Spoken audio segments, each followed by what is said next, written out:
UCLA basketball is one of the most storied teams in college basketball history. They are one of the most winningest programs ever. However, as of more recent, the talent that has gone through UCLA has been lackluster, with the last notable star being Lonzo Ball. Lonzo truly brought UCLA back to its former greatness, giving them something they haven't had in years, a star.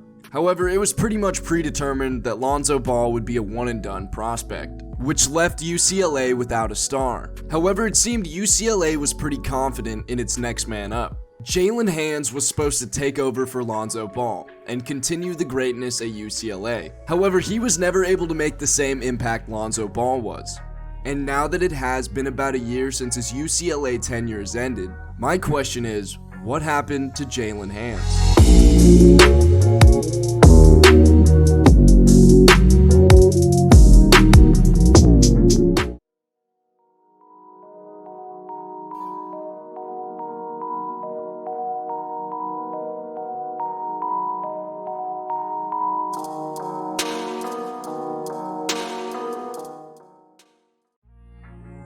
With the 56th pick of the 2019 draft, the Brooklyn Nets took Jalen Hands. It's been an entire year, but fans have yet to see Jalen Hands in action. Hands was a 5-star recruit coming out of high school.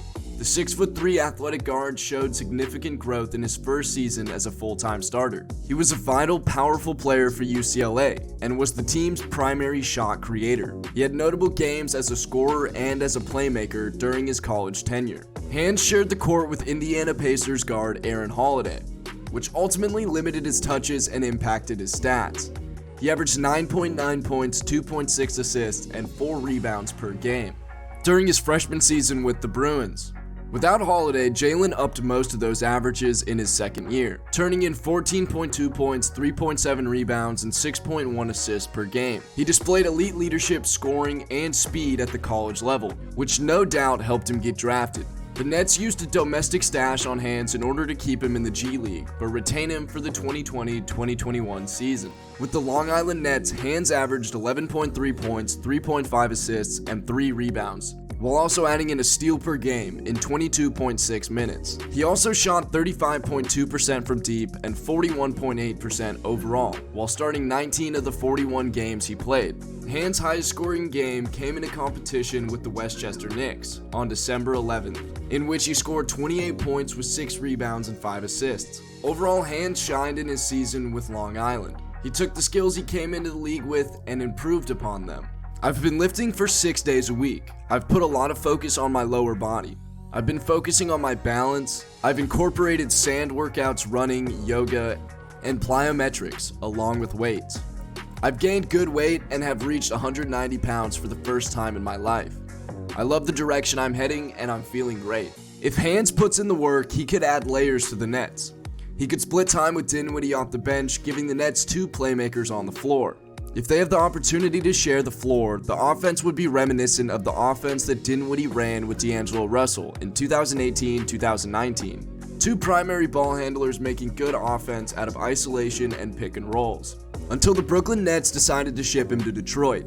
The Nets acquired Bruce Brown, while the Pistons got Sadiq Bey, John N. Musa, and Jalen Hands. And for some reason, the Clippers were involved, getting Luke Kennard and 4 second-round picks. Hands is only 21 years old, and is eerily similar to the Pistons' first-round draft pick, Killian Hayes.